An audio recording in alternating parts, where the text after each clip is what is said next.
옛날에 어떤 목사님이 한 시골 교회에 부흥회를 인도하러 갔습니다. 아마 그때가 몹시 추운 겨울이었던 것 같아요. 그래서 그 교회를 섬기시는 한 분과 혹시라도 강사 목사님이 감기 들면 안 된다고 이것저것 꼼꼼하게 챙겨줬습니다. 참 감사했습니다. 근데 그 목사님이 가만히 보니까 이 할머니는 정말 성경을 열심히 읽는 분 같았습니다. 늘 성경을 붙들고 있었습니다. 그런데 좀 이상한 면이 있었어요. 성경을 읽으면서 성경에 나오는 사람 이름만 자꾸 읽는 거예요. 아브라함, 이삭. 한참을 지켜보다가 이 목사님 궁금해서 여쭈고 왔습니다. 할머니, 성경을 읽으면서 왜 사람 이름만 읽으세요? 그래서 이 할머니가 뭐라고 말했냐면, 아이고 목사님, 이제 곧 죽어서 하나님 앞에 갈 텐데 이 늙은이가 성경 다 읽으면 그거 알아서 뭐합니까? 이 사람들은 천당에 가면 다 있을 건데 이름이라도 외워서 가야지. 그래야 만나면 아는 척이라도 하지요. 뭐 그렇답니다. 여러분은 성경을 어떻게 읽으십니까? 그리고 여러분에게 성경은 무엇입니까? 오늘은 이 성경과 관련해서 설교를 하려고 합니다. 오늘 이 본문은 말세라는 시간적 배경하에서 주어진 말씀입니다.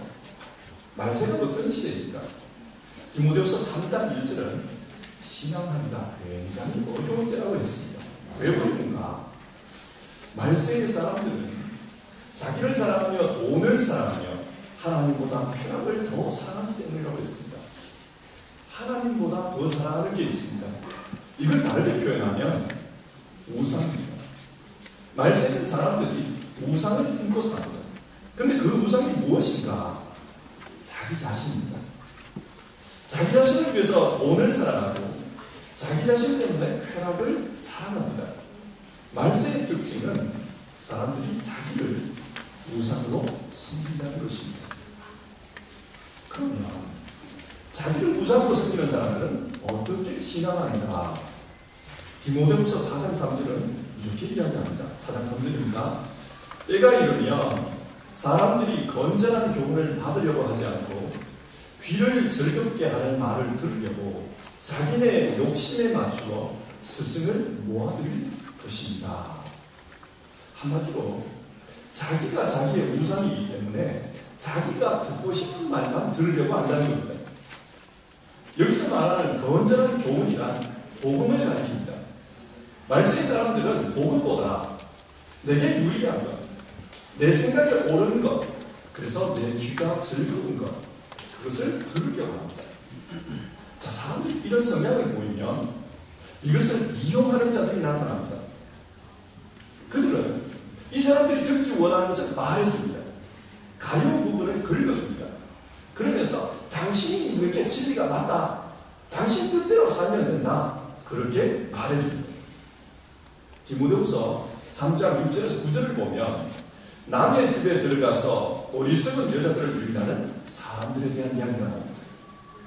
이들은 아마도 디모데후서가 기록되던 당시 유행했던 이단 아니면 그 당시에 많이 행보를 보였던 거짓 선지자일 것입니다. 말세는 이런 사람들을 따르는 자들이 많이 생긴다는 겁니다. 근데 여기서 한번 생각해 봅시다. 사람들이 왜 이단을 따라갈까요? 왜 이단이 성행할까요? 그것은 사람들이 원하기 때문입니다. 많은 경우 이단은 사람의 본성을 자극합니다. 네가 맞다. 네가 원하는 것을 해라. 그리고 사람들이 원하는 것을 정당화해 주니까 사람들이 볼 때는 그래, 내 생각하고 똑같아. 저게 옳아. 그렇게 생각한다는 거예요. 그래서 디모데후서 4장 4절을 보면 그들은 진리를 듣지 않고 꾸민 이야기에 귀를 기울일 것입니다. 상황이 이렇게 되면 복음을 잘 모르는 사람들은 뭐가 진짜인지 뭐가 가짜인지 혼돈이 생깁니다. 내가 진짜 바른 진리를 믿는 건지 아니면 내가 진리에서 벗어난 건지 혼돈이 옵니다. 자, 이런 상황에서 그리스도인들에게 어떻게 신앙하라고 말씀합니까? 3장 14절입니다. 그러나 그대는 그대가 배워서 굳게 믿는 그 진리 안에 머무십시오. 이미 배워서 알고 있는 그 진리, 이미 삶을 통해서 확인한 그 진리 안에 머물라고 합니다. 그럼요. 여기서 성경이 말하는 그 진리가 무엇입니까? 성경입니다. 그래서 15절 이하에서는 그 성경에 대해서 이야기합니다. 자, 다시 한번 생각해 봅시다. 말세에는 어떻게 신앙하라고 교훈합니까? 성경의 근거에서 신앙하라고 합니다. 이것이 오늘 본문이 우리에게 던지는 교훈입니다. 자, 그러면 왜 성경의 근거에서 신앙해야 합니까? 첫 번째로 성경은 우리에게 구원에 이르는 지혜를 가르쳐주기 때문입니다. 3장 15절입니다. 성경은 그리스도 예수를 믿는 믿음으로 말미암아 그대에게 구원에 이르는 지혜를 줄 수 있습니다. 일본의 대표적인 기독교 사상가인 우치무라 간주라는 사람이 있습니다. 이 사람은 1893년에 구안록이라는 책을 썼습니다. 구할 구자, 평안할 안자, 기록할 록자. 마음의 평강을 찾아 구도하면서 자신이 경험했던 이야기를 기록한 책입니다. 이 사람은 일본의 개화기 미국인이 세운 기독교 학교 삿포로 농학교에 입학했습니다. 그리고 거기에서 미국인으로부터 세례를 받습니다. 그런데 예수님을 믿고 세례를 받았지만 자신의 마음에는 평강이 없었습니다. 평강은 고사하고 성경을 알면 알수록 자기가 심각한 죄인이라는 것이 더 분명해졌습니다. 죄성이 자꾸 드러나는 거예요. 그러다가 나중에는 바울이 말한 나는 죄인 중에 괴수라, 그 말씀이 자기 자신에 대한 말씀이다, 그렇게 생각이 되었어요. 그래서 이분은 어떻게 하면 이 죄로부터 벗어날 수 있을까, 이 문제에 대해서 고민하기 시작합니다. 어떤 사람들이 말하기를 부흥에 가서 은혜를 받았습니다. 그래서 부흥에 가까우니까 마음이 편합니다, 그런 이야기를 했어요. 그래서 이 사람도 부흥에 가봤습니다. 그러나 자기에게는 평안이 없었습니다. 학문을 깊이 연구해서 뭔가에 대한 새로운 깨달음을 얻으면 평안이 있을까 싶었지만 그것도 헛사였습니다. 남을 돕는 자선사업을 열심히 하면 마음에 만족이 있을까 생각했지만 오히려 남을 돕는 일을 열심히 하면 할수록 자기 마음 한구석에 자기 의가 솟아나는 것을 보았습니다. 마지막에는 신학교에 가서 목사가 되면 하나님께서 내 인생을 긍휼히 열려주실까 그렇게 생각하고 신학교로 갔습니다. 그런데 그런다고 해서 죄 문제가 해결되지 않는 것을 알았습니다. 여러 가지 노력을 해봤지만 모두가 다 헛수고였습니다. 여러분, 하나님을 믿는데도 왜 마음에 평강이 없을까요? 왜 믿으면 믿을수록 죄의식이 더 커지는 것일까요? 우침과 간조는 자신의 잘못된 믿음 때문이라고 결론을 내립니다. 나중에 이분은 죄 그 자체와 죄의 결과를 구분합니다. 사람들은 도둑질하는 것, 음란과 방탕, 우상숭배로 사는 것을 죄라고 말합니다. 그래서 그 죄 문제를 해결하기 위해서 이런 행동을 고쳐야 한다, 그렇게 생각합니다. 그런데 이분은 그것은 죄의 결과일 뿐 죄의 자체는 아니라는 것을 알았습니다. 왜 그러냐? 도둑질을 안 해도, 우상숭배를 안 해도 자기 마음에는 여전히 불편한 게 있었다는 겁니다. 그게 죄라면, 내가 죄를 안 지었으면 마음이 편해야 되는데 여전히 죄책감이 있었습니다. 그래서 질문합니다. 도대체 죄가 뭘까? 마태복음 19장을 보면 한 사람이 예수님께 찾아와서 선생님, 제가 무슨 선한 일을 하여야 영생을 얻겠습니까? 그렇게 질문을 던집니다. 우찌무라 간조는 이 청년이 자기와 똑같은 사람이라는 것을 알았습니다. 근데 예수님은 이 청년에게 마태복음 19장 17절에서 어찌하여 선한 이를 내게 묻느냐? 선한 이는 오직 한 분이신가? 그렇게 대답합니다. 이 말씀에 따르면 선한 이는 하나님 한 분밖에 없습니다.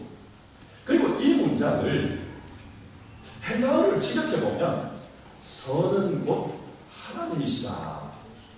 이렇게 해석이 됩니다. 하나님이 선이라는 겁니다. 여러분, 선의 결과물이 뭡니까?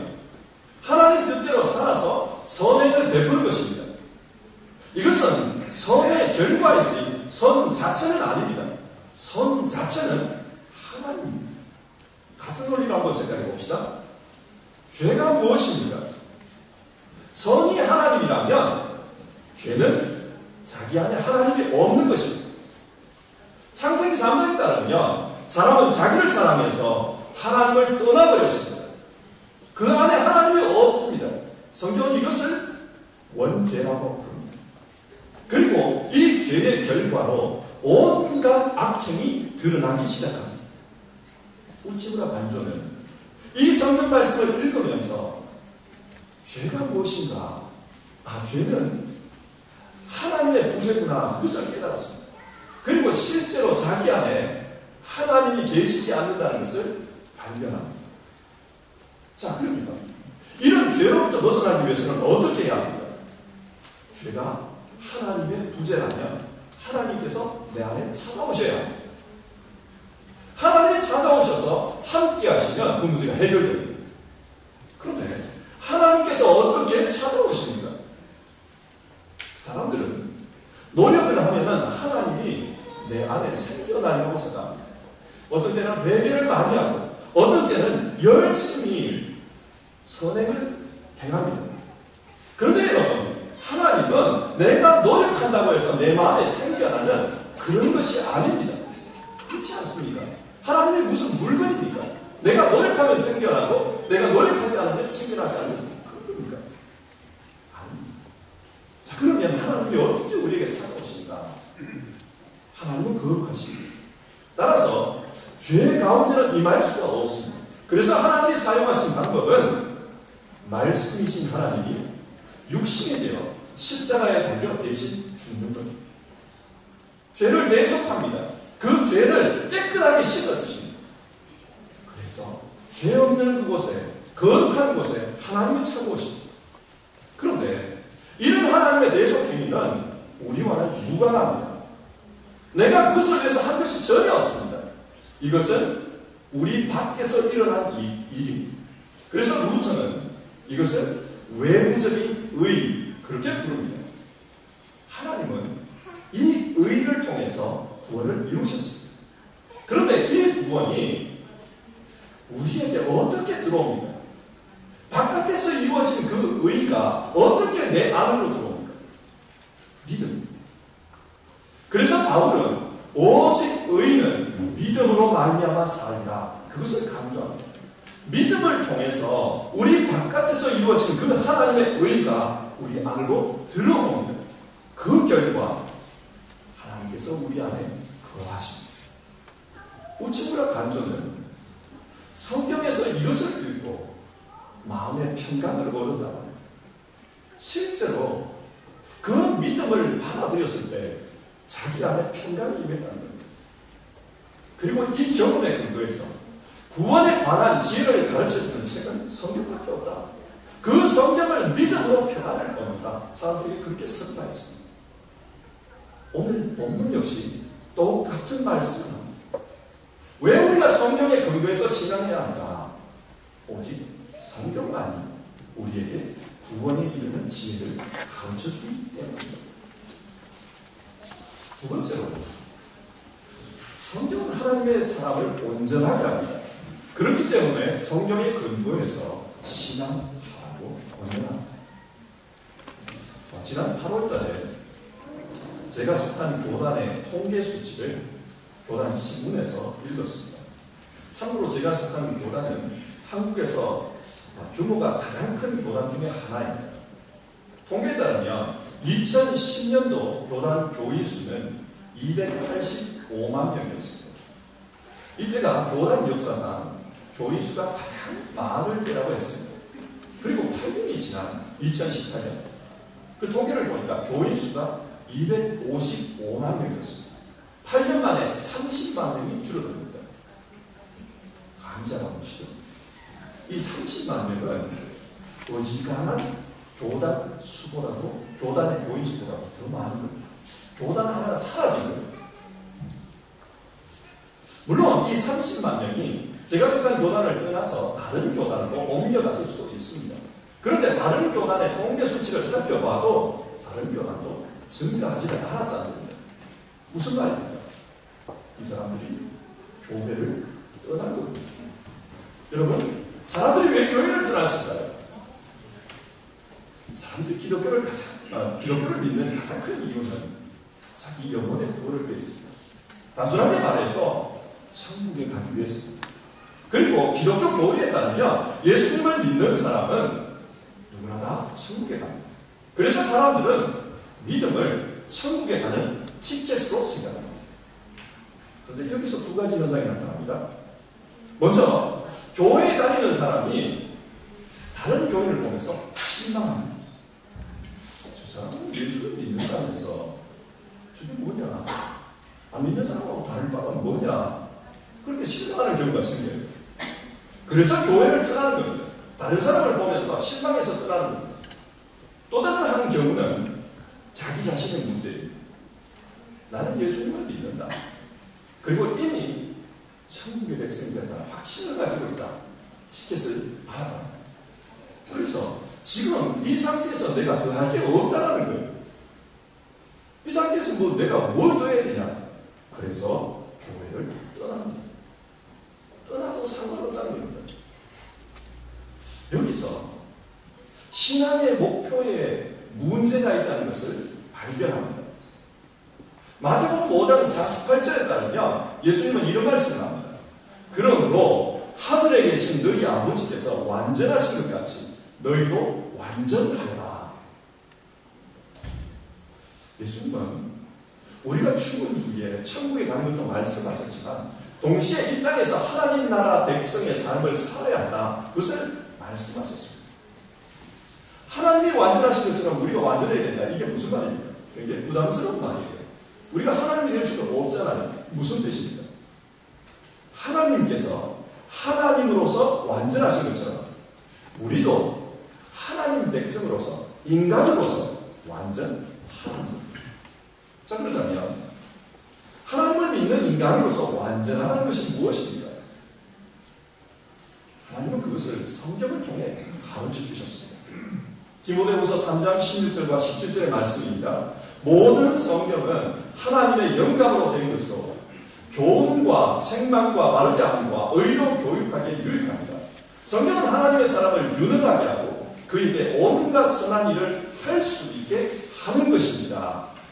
하나님은 성경을 통해서 인간이 어떻게 살아야 하는지를 말씀합니다. 그리고 인간으로서 완전한 것이 무엇인지를 가르쳐주고 있습니다. 우리가 이 부분을 간과하니까 때로는 내가 시험에 들고요. 때로는 다른 사람을 시험에 빠뜨리는 경우가 발생합니다. 저는 목사로서 굉장히 무겁게 느끼는 말씀이 있습니다. 마태복음 18장 6절과 7절의 말씀인데요. 나를 믿는 이 작은 사람 가운데서 하나라도 걸려 넘어지게 하는 사람은 누구라도 차라리 그 목에 큰 맷돌을 달고 깊은 바다에 빠지는 편이 낫다. 사람을 걸려 넘어지게 하는 일 때문에 세상에는 화가 있다. 걸려 넘어지게 하는 일이 없을 수는 없으나 걸려 넘어지게 하는 일을 일으키는 그 사람에는 화가 있다. 여기서 걸려 넘어진다는 게 뭐냐? 성경은 실족한다 이렇게 번역합니다. 쉽게 번역하면 실망합니다. 그 사람 때문에 실망해서 신앙을 벗어나는 겁니다. 목사님 저를 보면서 실망하고 실족하고 교회를 떠나는 사람이 있지 않을까 두렵습니다. 특히 요즘 시대는 이런 일이 많이 일어나지 않습니까? 목사들을 보면서 사람들이 실망하는 일들이 참 많습니다. 그래서 정말 오늘 말씀 하나님을 믿는 사람으로서 온전한 것이 무엇인지 그 문제에 대해서 심각하게 생각을 하는 겁니다. 신앙은 예수님을 믿고 천국에 가는 것과 더불어 우리가 이 땅에서 온전한 하나님의 사람으로 사는 것에 대해서 말씀합니다. 어떻게 사는 것이 온전하게 사는 겁니까? 한국에 예수원이라는 수도원이 있습니다. 기독교 수도원입니다. 이 공동체를 세운 분은 미국 성공회 소속의 대천덕 신부입니다.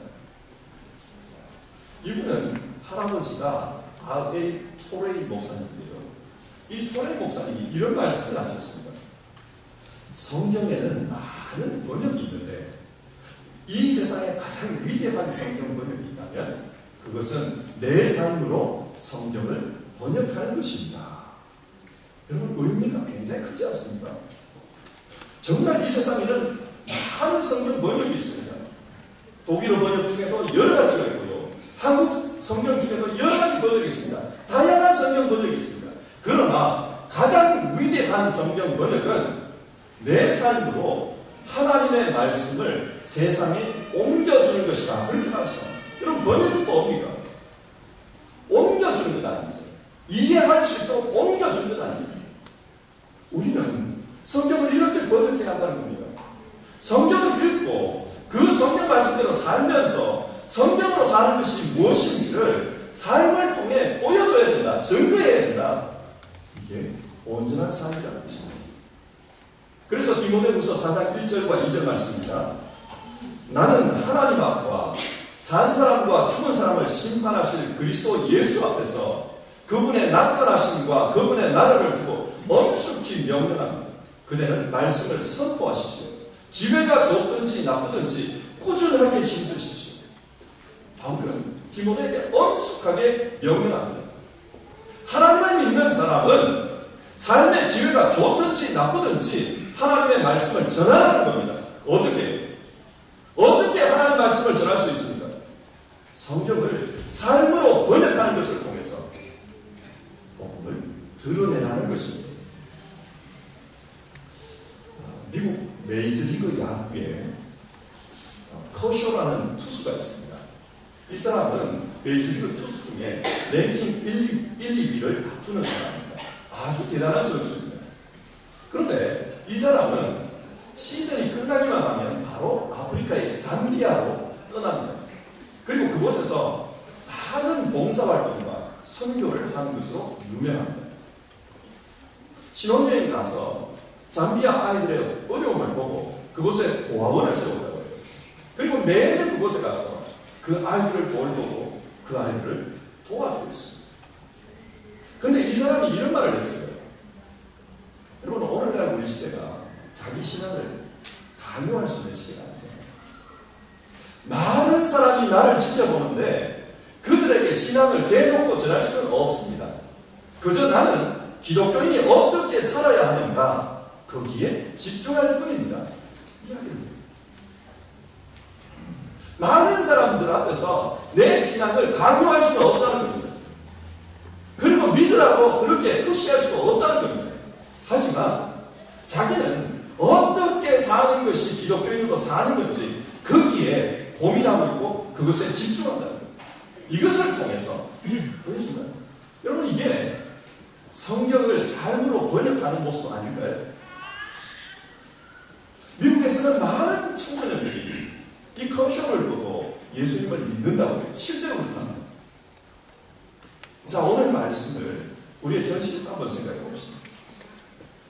우리가 살고 있는 이 시대는 포스트 모던 시대입니다.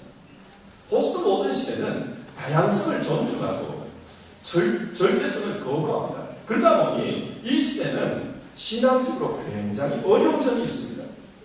예를 들어 성경은 유일하신 구원자로서 예수님을 말하지만 포스트 모던 시대는 예수님의 여러 구원자 중에 하나라고 합니다. 그리고 우리는 성경을 하나님의 감동으로 기록된 유일한 하나님의 말씀이라고 믿지만 세상은 여러 진리 중에 한 책일 뿐이다. 여러 진리를 가르치는 책 중에 하나일 뿐이다. 그렇게 말합니다. 지금은 글로벌한 세상이고 그래서 다양한 인종이, 다양한 사람들이 함께 어울려 살아야 합니다. 그렇기 때문에 타 종교에 대한 존중, 타 문화에 대한 배려가 절실한 것이 사실입니다. 그러나 이런 세상 속에서 살면서 우리가 겪는 것은 신앙적으로 여러 가지 문제가 발생한다는 사실. 그래서 디모데후서가 말하는 것, 말세에 고통하는 때가 이르리니 말세가 되면 신앙하기가 굉장히 어렵습니다. 이 말씀이 오늘 우리도 겪는 말씀입니다. 여러분, 이런 상황 속에서 어떻게 신앙해야 합니까? 오늘 성경은, 오늘 말씀은 성경을 붙들고 신앙하라고 합니다. 흔들리지 말고, 절대성이 거부되고 신앙이 흔들리는 이 시대에 흔들리지 말고 성경 안에서 구원의 진리를 찾으라고 합니다. 성경이 말하는 진리는, 이 구원의 진리는 객관적이고 과학적인 진리와는 다릅니다. 사람들이 성경을 믿지 못하는 이유 중에 하나는 성경은 객관적이지 않고 성경은 과학적이지 않다는 것입니다. 우치무라 간조는 여기에 대해서 이런 말을 했어요. 사람들은 모세오경을 모세가 썼는지 다른 사람이 썼는지 그것에 관심이 많다. 그러나 모세가 썼다고 믿든 혹은 아니라고 믿든 그것은 우리의 구원과는 아무 상관이 없다. 이사야서를 한 사람이 썼는지 두 사람이 썼는지 신학자들은 논쟁하지만 그것은 문의 비평의 문제일 뿐 신앙적인 문제가 아니다. 기독교가 말하는 신앙은 지적인 문제가 아니다. 신령의 문제이다. 맞습니다. 오늘 우리가 예수님을 믿는 신앙은 내 인생에 체험적으로 다가오는 그 구원과 연관이 있습니다. 내 인생에 그것이 진리냐 아니냐 그 문제입니다. 그리고 이런 구원을 경험한 사람은 그 말씀대로 삽니다. 성경은 살인, 간음, 도둑질, 거짓증은 이것이 나쁜 것이라고 가르칩니다. 그러나 여러분, 신앙 중에 이게 나쁘다는 걸 모르는 사람이 있습니까? 대부분은 알아요. 이게 나쁘다는 것을. 그러나 실제로는 어떻게 삽니까? 마음의 누군가를 증오하면서 살인하고 있고 음욕을 품으면서 간음하고 있고 탐욕을 품으면서 도둑질하는 경우가 우리의 일상 속에는 비일비재합니다. 자기의 유익을 위해서 그렇게 합니다. 예수님은 이런 사람들을 보면서 인자가 올 때에 말세에 세상에서 믿음을 찾아볼 수 있겠느냐 그렇게 탄식하셨습니다. 하나님을 믿는다면서도 그 말씀대로 살지 못하는 경우가 많습니다. 왜 그럴까요? 궁극적으로 믿음이 없는 예수님은 이것이 믿음이 없는 것이라고 했습니다. 여러분, 오늘 우리는 어떻습니까? 우리는 정말 믿으면서 삽니다. 우리가 성경을 붙들고 신앙해야 될 이유가 여기에 있습니다. 우리의 힘으로는 어려워요. 성경은 우리를 구원의 지혜로 인도해 가고 또 하나님의 사람으로 온전하게 만드는 힘이 있습니다. 그래서 그 삶으로 복음을 증거케 합니다. 말씀을 맺겠습니다. 1893년 어느 날 보스턴에서 6천여 명이 모인 성교 집회가 있었습니다. 그곳에서 윌리엄스라는 목사님이 설교자로 틸만이라는 목사님이 찬양 인도자로 섬기게 되었습니다. 윌리엄스 목사님은 그날 성경에 대한 설교를 준비를 했습니다. 그리고 이 설교 이후에 부를 찬송가를 찾고 있었는데 마땅한 게 없었어요. 그래서 틸만 목사님에게 부탁을 합니다. 혹시 이 주제와 관련해서 적당한 찬송가가 있겠습니까? 좀 찾아주십시오. 근데 틸만 목사님 역시 찾지를 못했습니다. 그래서 이 틸만 목사가 제안하기를 윌리엄스 목사님 당신이 한번 작사를 해보시죠. 그러면 제가 한번 곡을 써보겠습니다. 그렇게 말했더니 윌리엄스 목사님은 아니 내가 한 번도 시를 써본 적이 없는데 어떻게 찬송가를 작사합니까? 그러자 이 틸만 목사는 말이 성경에 대해서 평소에 목사님이 가지고 있던 생각을 한번 적어보십시오. 그러면 일이 좀 풀릴 것 같습니다. 그렇게 제안했습니다. 그래서 이 윌리엄스 목사님은 자신이 가지고 있는 그 성경을 집어넣었습니다. 그 성경을 보니까 이 성경은 오래전부터 자기 어머니가 사용하던 성경이었습니다. 그리고 어머니가 유물로 남겨준 것이었어요. 이 성경을 보면서 어머니 생각이 났어요. 자기의 신앙을 가르치던 모습, 이 성경을 앞에 두고 기도하면서 눈물을 흘리던 모습, 어머니가 생각이 났어요. 그래서 그 어머니를 생각하면서 일기처럼 글을 써내려갑니다. 나의 사랑하는 제, 비록 헤어졌으나 어머니의 무릎 위에 앉아서 재밌게 듣더만 그때 일을 지금도 내가 잊지 않고 기억합니다. 그러면서 귀하고 귀하나 우리 어머니가 들려주시는 재미있게 듣더만 이 책 중에 있습니다. 이 성경 나는 심 사랑합니다. 윌리엄스 목사님은 자신의 성경책을 보면서 자기 신앙의 근거가 어디 있는지를 보았습니다. 그는 평생을 그 성경을 가지고 신앙했습니다. 그리고 그 성경 때문에 목사가 되었고 또 여러 사람 앞에서 복음을 전하는 자신을 보았습니다. 그 성경, 어머니가 주신 성경. 그날 저녁에 이 찬송가를 같이 불렀다고 해요. 그러면서 찬양을 인도하는 김만 목사도 어머니 생각이 나서 눈물을 흘렸고 함께 찬양하던 선교 집회 모인 분들도 부모님들을 생각하면서 이 눈물을 흘렸다. 여러분, 오늘 우리에게 성경이 무엇입니까? 성경은 하나님께서 말세를 살아갈 우리에게 주신 신앙의 길자입니다. 하나님은 이 성경을 붙들고 신앙하라고 우리에게 남겨주셨습니다. 그 어머니가 자기 자녀에게 너 이 성경을 믿고 신앙해야 된다. 성경을 남겨주셨습니다. 하나님께서 오늘 우리에게 이 성경을 남겨주었습니다. 그리고 보면 이 신앙, 이 성경 붙들고 이 말세대를 신앙했으면 좋겠습니다. 버스 모든 사람 흔들리고 정확한 게 없습니다. 그러나 성경을 붙들고 신앙하라. 그게 하나님께서 우리에게 주시는 말씀입니다. 우리 함께 찬송가 199장을 불러보시죠.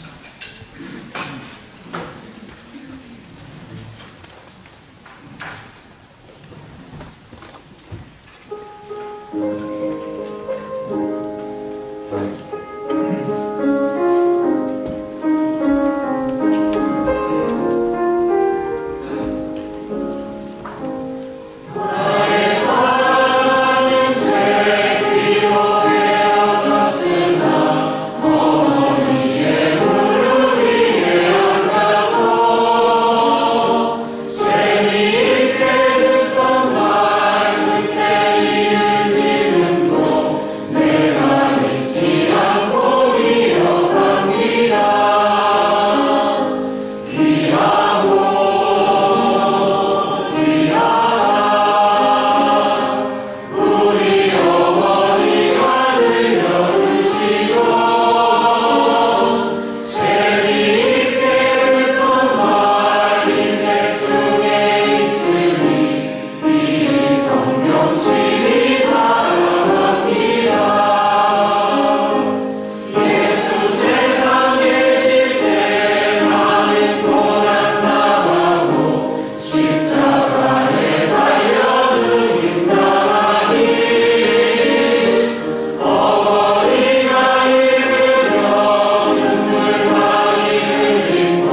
붙들고 신앙하기를 원하면서 자신이 평생을 보았던 성경을 유산으로 남겨주었습니다. 오늘 우리 시대에 하나님께서 이 말씀을 어떻게 살아야 되는가? 우리에게 성경을 주십니다. 그리고 이 성경을 붙들고 신앙하고 우리에게 권면합니다. 여러분, 우리에게 성경은 어떤 책입니까? 너무 귀하기 때문에 일주일 동안 모셔놨다가 주일 되면 모시고 오는 그런 성경입니다.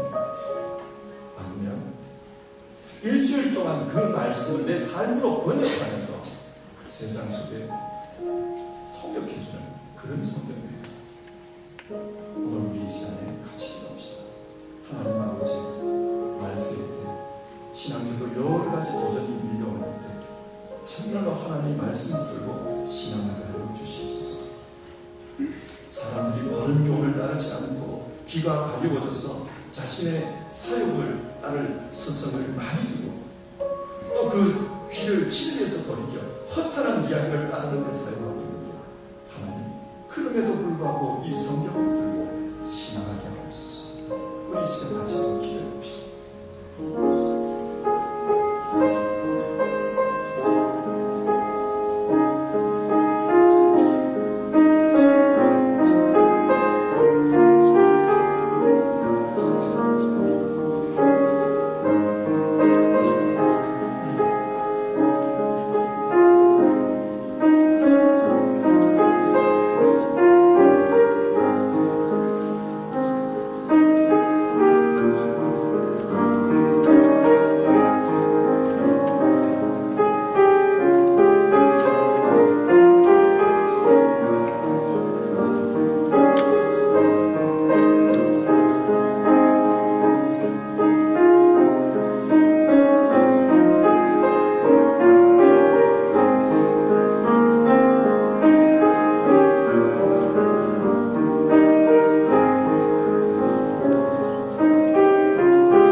말세는 어떻게 신앙해야 하는가?